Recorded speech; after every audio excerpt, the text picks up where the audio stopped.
the whole of Africa, and there is no consultation of stakeholders that does not include us that will stand. It was on that premise that they now agreed to have a larger committee to look at the entire tariff structure and model and to come up with a realistic and an all-inclusive agreement. So the committee will be made up of 5 from both sides, and they're expected to come up with a result after 2 weeks. That will determine the next line of action and the process of engagement. The symbolic action of submitting the letters tomorrow will be put on hold until the outcome of such committee. The outcome of such committee is what will determine our next line of action in terms of protest, in terms of boycott, in terms of even withdrawal of services, which are the 3 issues we put online. But I will equally use this opportunity of this meeting to put in our displeasure on the electricity tariff and the tax that is killing the workers now. The tax regime, which is unbearable.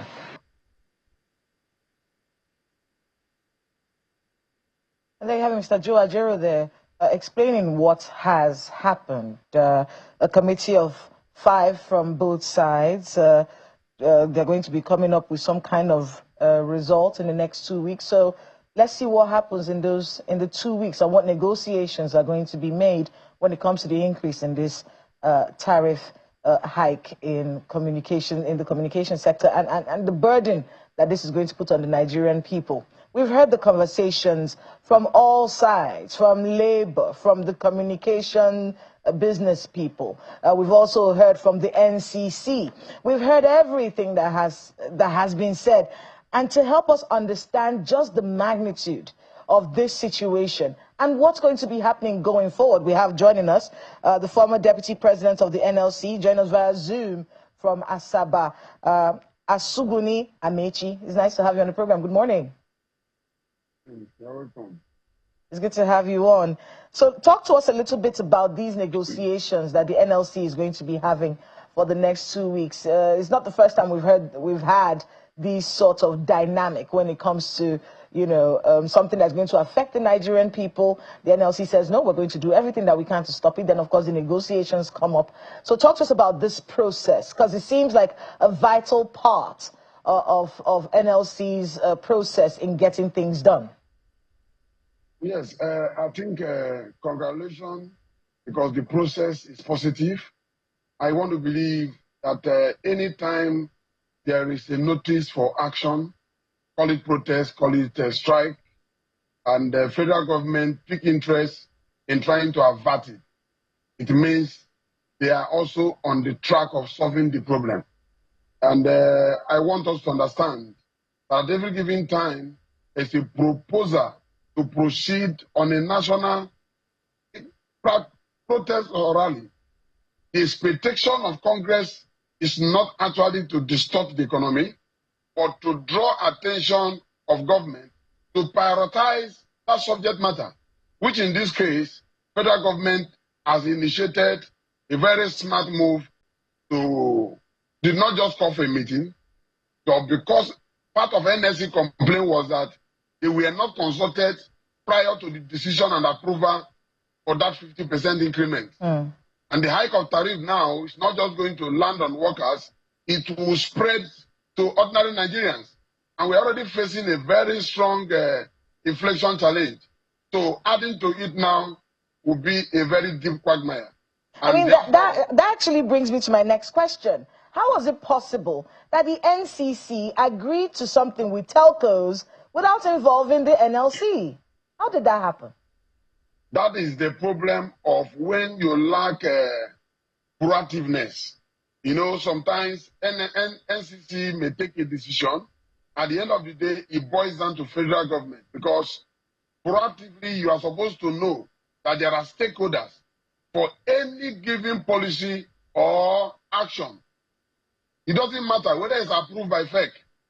Anything that we amount or disburse burden to Nigerians eventually requires stakeholders in those sectors to contribute, give you feedback of the possible consequence of such action, which they did not do. So their consultation was very poor. They were just eager to make profit, but any profit at the detriment of Nigerians, for me, will be resisted collectively, because when you talk of tariff in the area of telecommunication, you are referring to the entire Nigerians who are operators in this regard. And therefore, don't forget, the reasons for increment is to possibly meet up their running costs, which also boils down to absence of government in the area of infrastructure. Because if we have steady power supply, you won't be having masks on the road with independent generators supporting it. So whatever they claim, it comes back to what are we doing infrastructural-wise to make sure that some of these things gain in stability in order to avoid this type of emergency increment. So let's talk about that particular dynamic, because for many Nigerians who have been following the conversation, like I started saying earlier, we've heard from everyone, NCC, the telcos people, we've heard from regulators, we've heard from labor. But one thought process that seems to cut across, or at least come across, let me put it that way, especially when you go on social media, is look, telcos people are business people. The price of everything went up. It's only natural that their prices will go up as well. In fact, when we had the spokesperson for the NLC here, that was the first question I asked him. I said, look, we were just waiting because it was going to happen anyway, you know. And then he explained to us the issue is not that there's an increase, is that the increase by 50% was too much. Maybe an increase by 5% will be reasonable. But the question also came about, well, if you're protesting business people, are you not in some way discouraging people from coming to do business here? Just to get your response to that thinking process. Yes, sorry, because of the network was almost cutting off your question. But I want to believe I get you right. The idea of saying that it's expected that the price of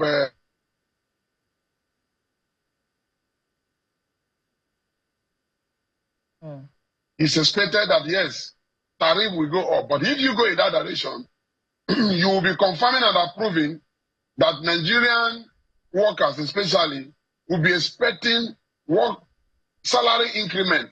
At every given time, there is a hike in price of those things that they provide service for, which includes data.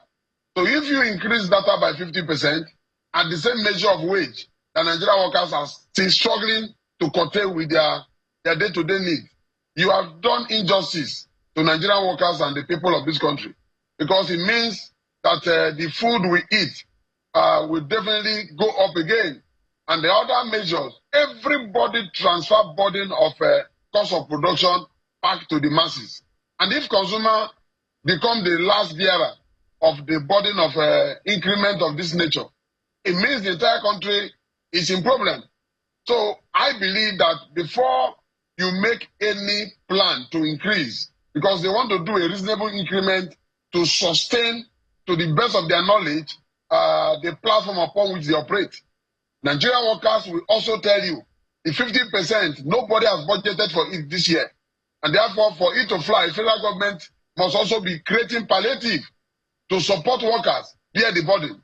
And that tells you that average Nigeria need the support of federal government to provide a platform. You don't have this kind of proposal anywhere in the other side of the world, where you jack up tariff of communication by 50%. Were you sleeping? How did you get there?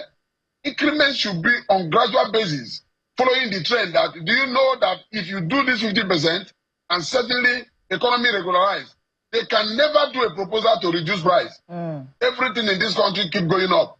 So you cannot say because things have suddenly changed upward, therefore 50% become ideal for tariff of that nature. No, we have to discuss tell us what is affordable by Nigerians, and move in that direction. Everybody must actually pay the sacrifice. They can't push all to the masses because we have been bearing all. Masses are bearing the burden on transport. They're bearing the burden on power. They're bearing the burden of high cost of goods in the market. Now you want how to communicate again will become expensive, that people can no longer talk to their relatives, and you make, don't forget, individual Nigerians that operate private business use their self-data to run their business, to individual businesses. Now you want to make it difficult, making prices of individual service more higher. And all of this is transformed to telling us that Nigerian economy is shaking. We should reduce this pressure so that Nigerians don't also rise to speak a different language, because democracy pardon them.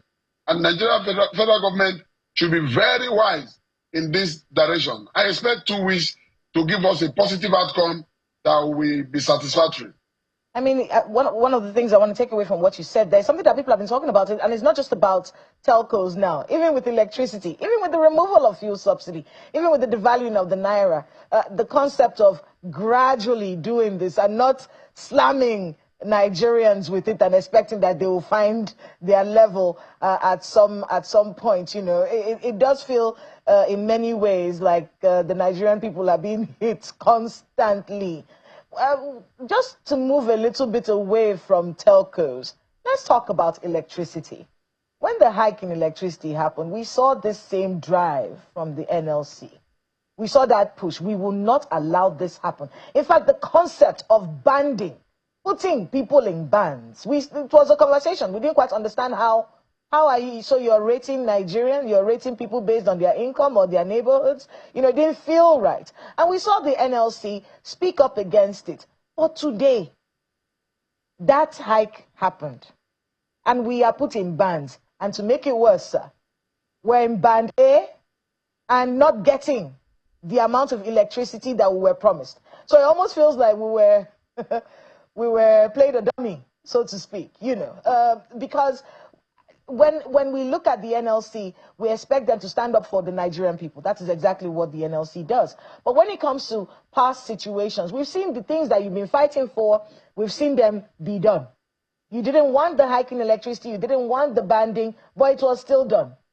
So talk to us a little bit about the effectiveness of the NLC. I know there have been some wins, but there have been some losses. So talk to us about that and how we should stand by the NLC as they are trying to fight for us in this particular matter. You know, NSC at that level is not just a group of people that are regulated by emotion.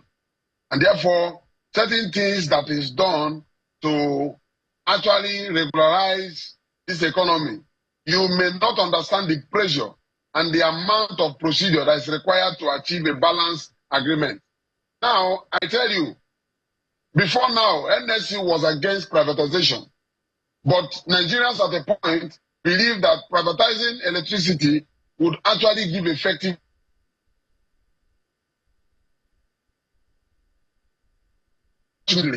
Unfortunately, Nigerians did not get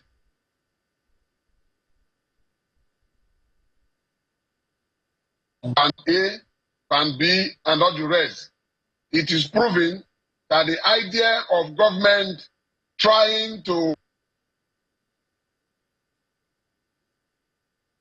get division, separating groups of who gets what, for me, it's criminal. It's criminal to date, and that struggle has not ended. Any giant or calm does not mean an end to struggle. It's not. So I believe that they do everything necessary to engage, because today the definition of band A, B, and C is not democratic. It's not proportional. You can't tell me that because I earn more income, the ratio for be higher. I will only pay higher because I will use more. Not that to determine my tariff, you use a different unit per second against the one you say is paying higher. No. It is true that you will tell us that Band A will have more power. Therefore, the more I consume, the more I pay. Just like you have telecommunication. The increment we are talking about is not that the rich will pay higher, is that the rich will make more calls and pay more money. but the rate per minute is equal. That is what is missing also in this band A stuff. That somebody somewhere will recharge with 50,000, it lasts for 2-3 months. Another person recharge for 50,000, use it for 3 days. It's abnormal. Because if I use power, I should pay for the power, no doubt. But making my own rate to be higher because you are giving me more life is criminal. Very exploitation. And that. Well, Mr. Sugune, one of the interesting conversations that we have had over time is, you know, the role of government in all of this, and it's something that everyone has been talking about for a while. For instance, I mean, we're talking about electricity tariff hike now.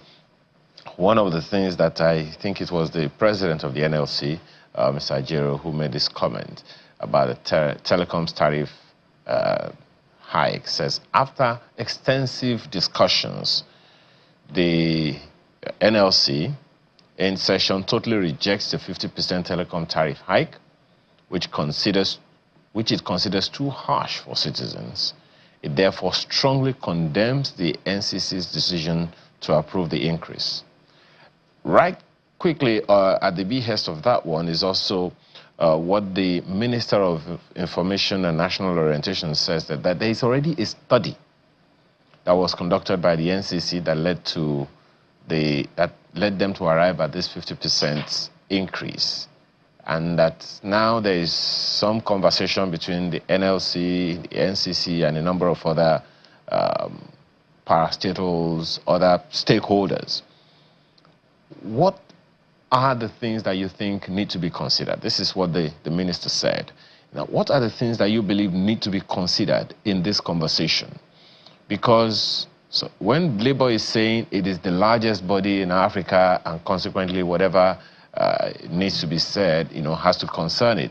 But then there is also the private sector, who are quite a significant bunch in this entire Labour conversation. So I'm just wondering, how significantly do you think this study will affect the position of the NLC? Sorry, because I didn't get it properly because of Can you the hear me network, now? but Can you hear me very well now? Can you hear me very well now? Mr. Suguni, can you hear me very well? Okay. Well, I'm pretty sure that we're going to get him back. Maybe we need to end the call and, you know, so that he joins back. Because at the end of the day, Kayla, the decision, the issue is not whether or not there will be increase. I don't think that's what Labour is saying. The question is how much, you know, should the increase be? Now, there's also, I mean, he also talked about electricity hike, electricity tariff hike. One of the president's aides, you know, also spoke to that earlier and said that as at today, the federal government spends 200 billion naira, more than 200 billion naira per month on electricity subsidies. But much of this support benefits the wealthiest 25% of Nigerians rather than those who truly need assistance. I'm wondering what anyone would make of this, and we're hoping that Mr. Sugone will join as well to even speak to that, because there are people in the NLC who work in these sectors, and they should be able to give us alternative information. I call it alternative facts. Mr. Sugone, can you hear me?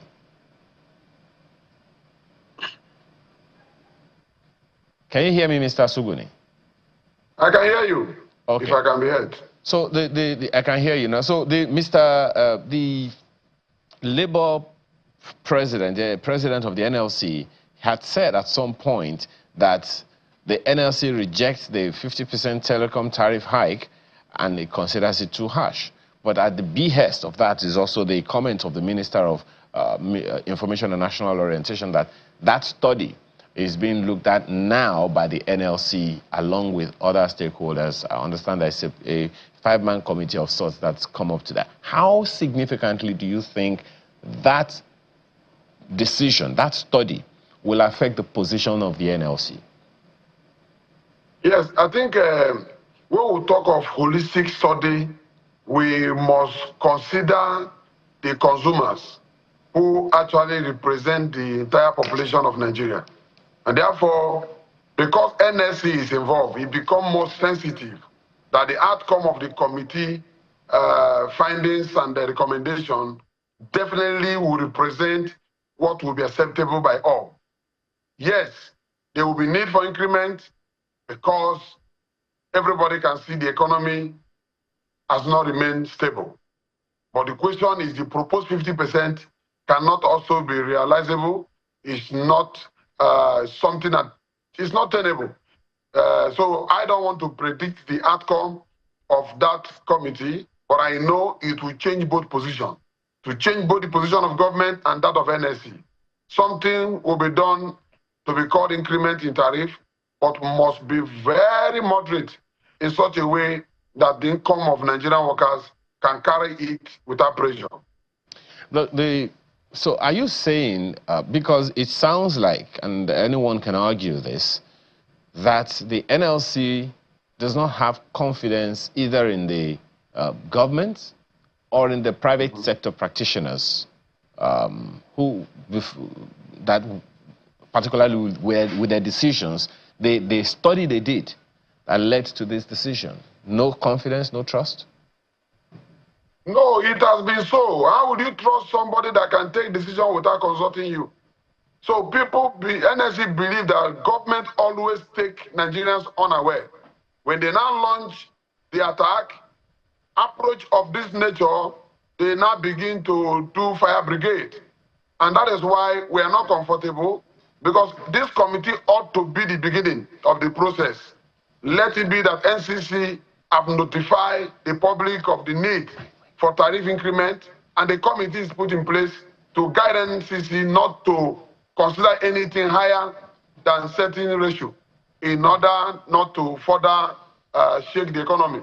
There's also that, behind to do so. Yeah, but there is also that argument, Mr. Sogone, that it's a business. The president of the National Association of Telecom Subscribers also spoke with us at some point, and he has even spoken with us this morning as well. And the position that they had, look, we need to be sensitive to the fact that this is a business, that the telecom subscribers, the operators, the telcos, they are a business, and consequently they would have some reasons for that would necessitate them increasing these tariffs, both in the telecom sector and in the electricity sector, because they need to be productive, they need to be profitable for them to be able to remain in business, serving the people the way we expect.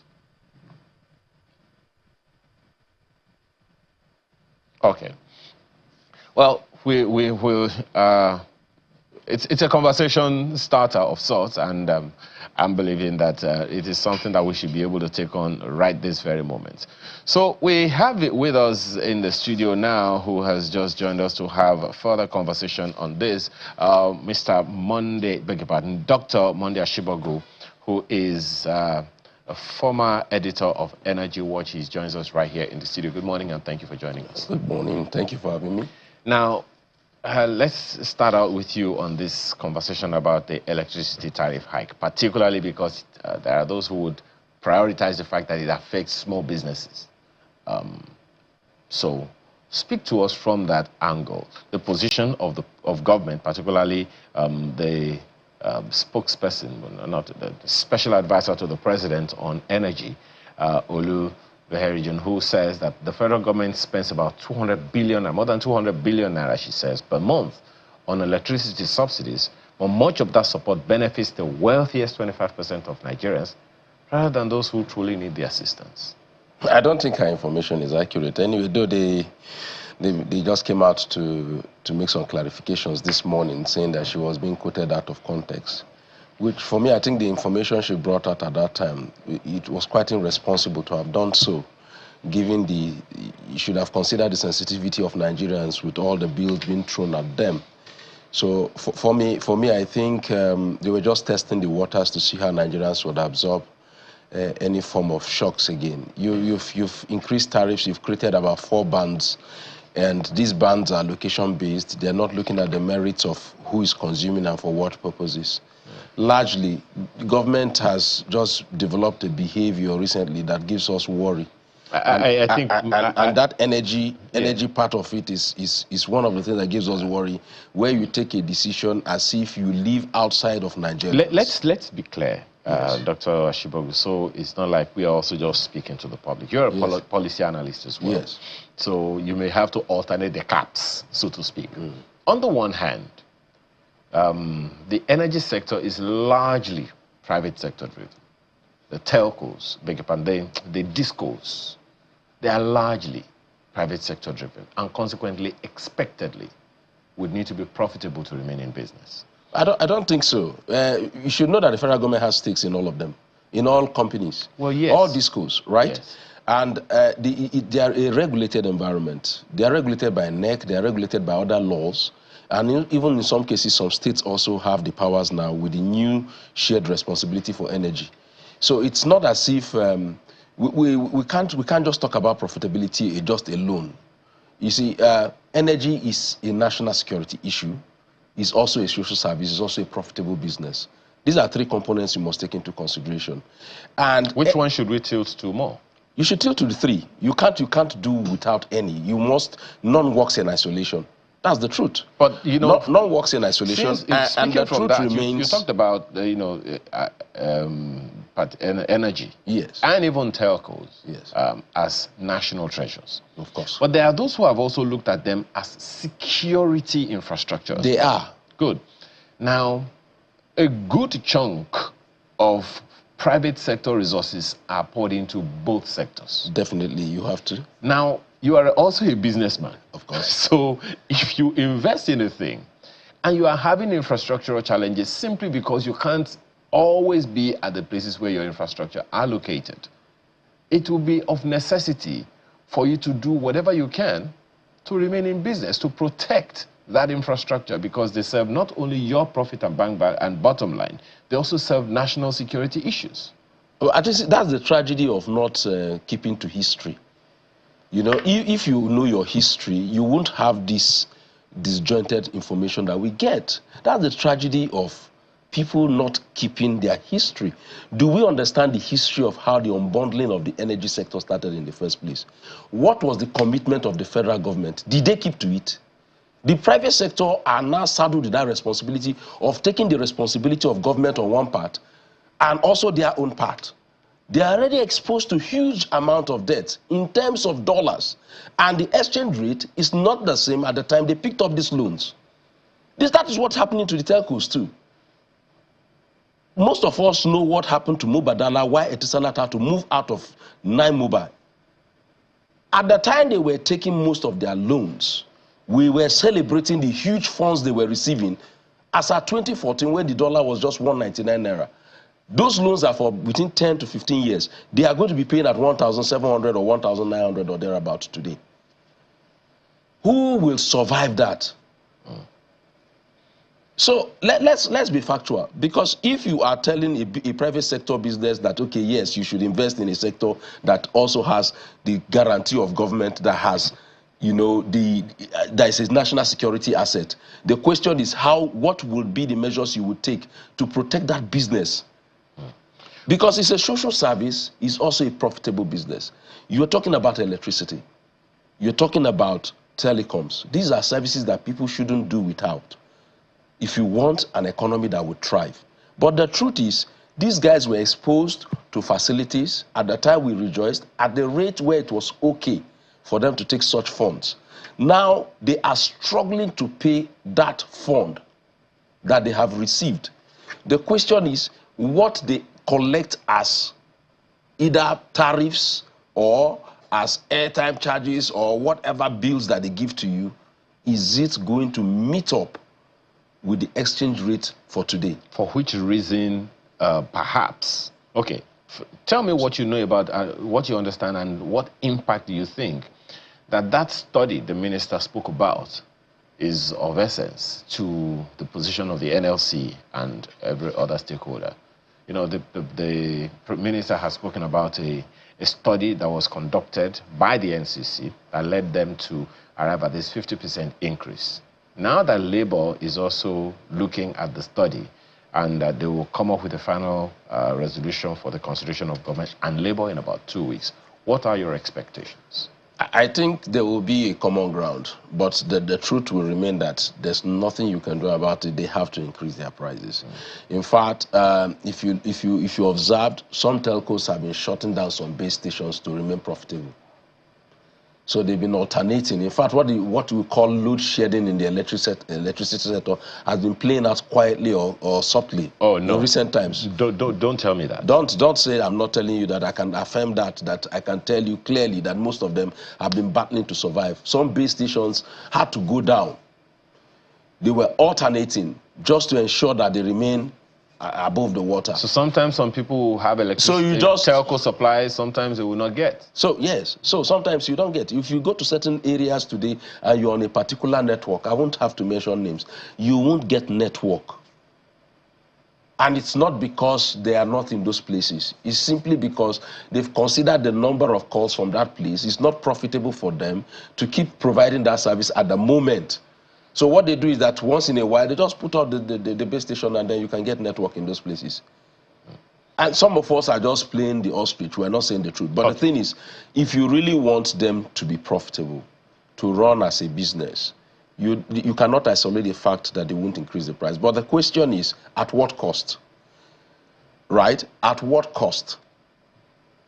Most of them are wallowing in serious debts as we speak. And the forex risk, most of the items that they have to import to upgrade their network, there is none that is locally produced.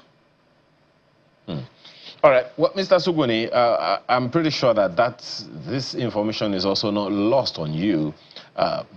What should the position of the subscriber be at this time? I remember at some point the NLC was urging subscribers to reject the 50% telecoms tariff hike. And if you agree with Dr. Ashibogu here, what would you say is the most reasonable tariff hike at this time that will also be profitable to the telcos and also help them avoid shutting down base stations, if you agree with Dr. Ashibogu here? Yes, I believe that we have to be very calculative in making predictions and even suggesting possible rates that may be most acceptable. I don't want to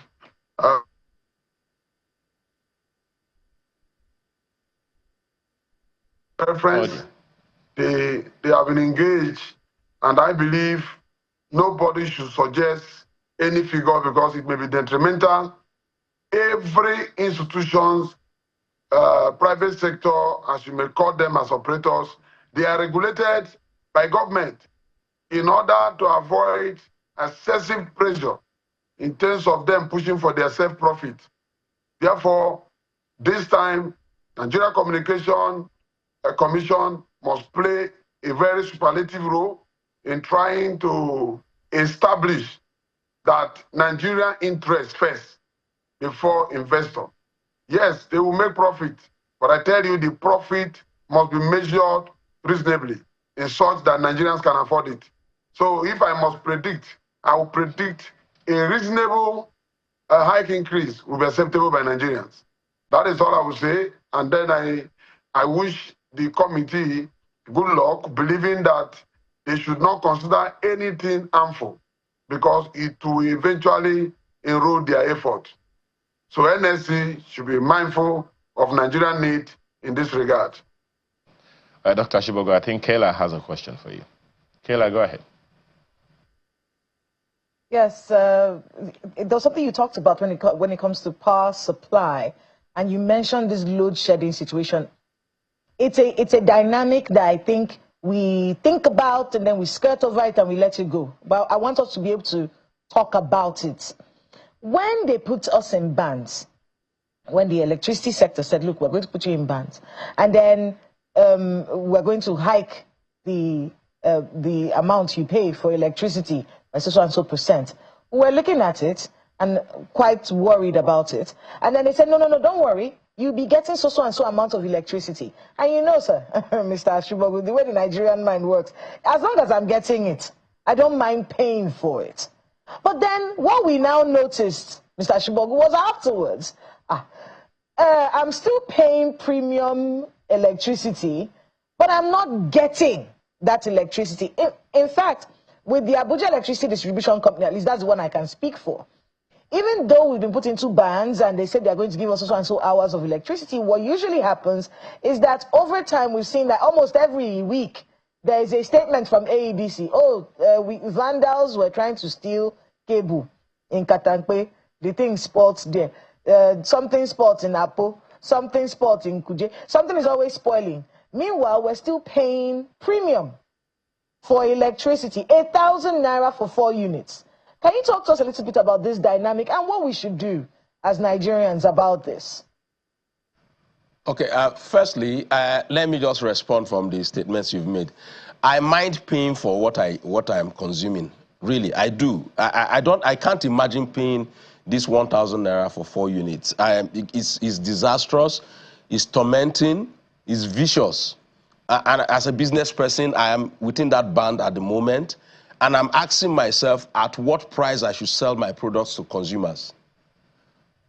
Because most of them will walk away. They're walking away from what we offer because at the price of 1,000 naira for 4 units, there's a peg to what I can sell for certain consumable products that I am dealing with. So that's one.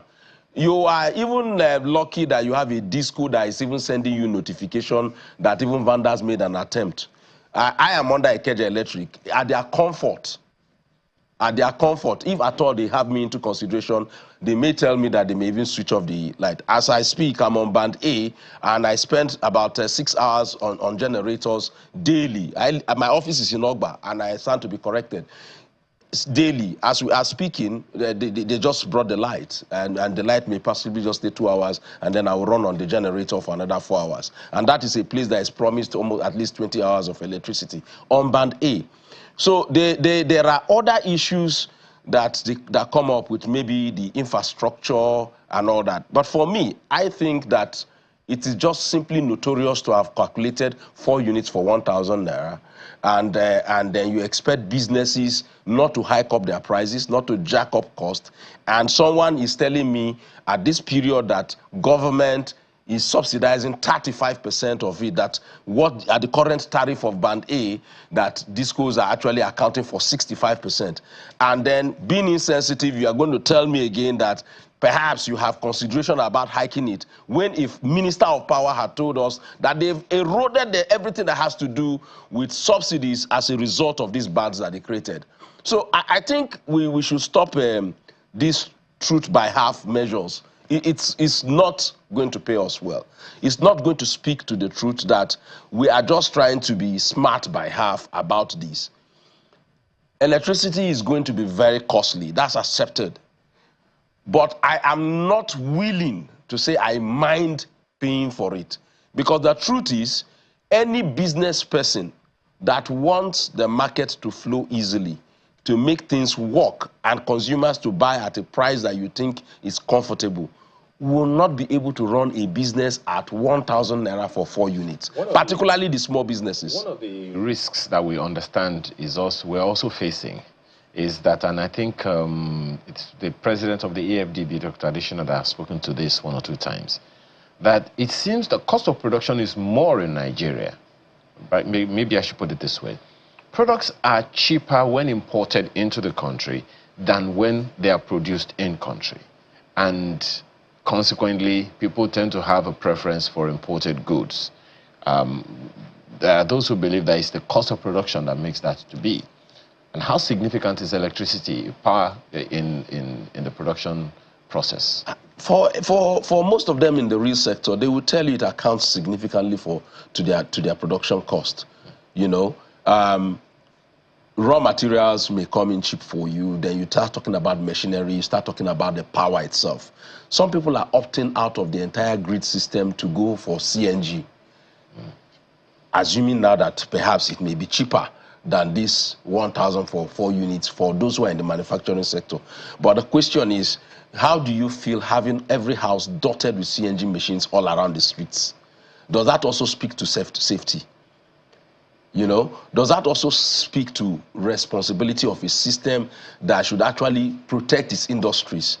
There are certain incentives you put in place, and we keep saying that the essence of subsidy is not for certain or few persons to benefit from, but for the system in itself to make citizens comfortable. So if you say, I'm going to subsidize the manufacturing sector by giving them X% in terms of subsidy on power, you are not out of focus, because you are trying to make sure that their prices, the prices of their goods and services, are competitive with what is being imported. Most countries we know that are importing products into Nigeria, their manufacturing industries, their export processing zones are providing incentives for their businesses to push products to Africa. But unfortunately, it would seem like it's not every business in Nigeria that is or can be in the export processing zones. Lekki Free Trade is one like We that. are talking about local consumption. But if, for example, if I can get a biscuit for 5 naira, why will I want to eat a biscuit for 15 naira that has been imported and it's of the same quality and of the same brand? Why did some of the pharmaceuticals close in Nigeria and opted for import? It's simple. You have a payroll for about 30,000 workers. You are battling power costs. You are battling this and that, and you could just simply produce these tablets in UK, bring them to Nigeria, pay the duty, import duty, and it comes in at the same price or less than the same price that you are spending. You are selling as your retail price in Nigeria. Okay. If we are to review the policies of government that support both, support all of these issues, because it will seem like there's a cocktail of policies that have to come to play here. Yeah. Right now, we're talking about electricity tariff hike, we're talking about telecom tariff hike, and we're talking about the effect of those on the cost of production. So it looks like it's an entire community of interests that have to be taken into place here. Definitely. If you were to review all these and make a proposition, what would be your proposition to government? I would ask them to have a rethink. You see, I would ask them to have a rethink, because if you look at the entire rethink in what? Good. You see, the telcos have their own challenges right now as we speak in terms of forex risk, right? And we could peg rates for Hajj, but we can't peg rates for a telco. Yes, we pegged rates for Hajj. We pegged rates for Christian pilgrims. For people to go on pilgrimage, they had a pegged rate in this country. But nobody was willing to peg any rate for a telco that was providing services to over 100 or 200 million Nigerians. So if you could peg a rate for them, that they could get this forex at a particular rate, then they will stay at a particular tariff. So we shouldn't play you could do this. These policies are not rocket science. Countries are doing it all over the world. But countries are doing it. But then there's also the argument of the effect of those pegged rates on the economy. What was the effect on Hajj? What was the effect on the Christian pilgrimage that we doled out billions of dollars for people just to go and see some sites? What's Hajj and Christian pilgrimage got to do with the economy? Well, that's another question you should ask. If it has nothing to do with the economy, why were you willing to give a particular rate to such persons or groups of persons who were going on a pilgrimage that would have no economic value, end quote, but a religious value, some maybe personal value to the Nigerians that will go on that trip? You could peg a rate for them, well, right? That if you were going to do that for 200 million Nigerians, that the telcos need to remain afloat, provide services at a cost that will make also cost. Listen, once you increase tariff on calls and data, you increase tariff on electricity. The man who is selling just biscuits, or the woman frying akara would also increase her price. Okay.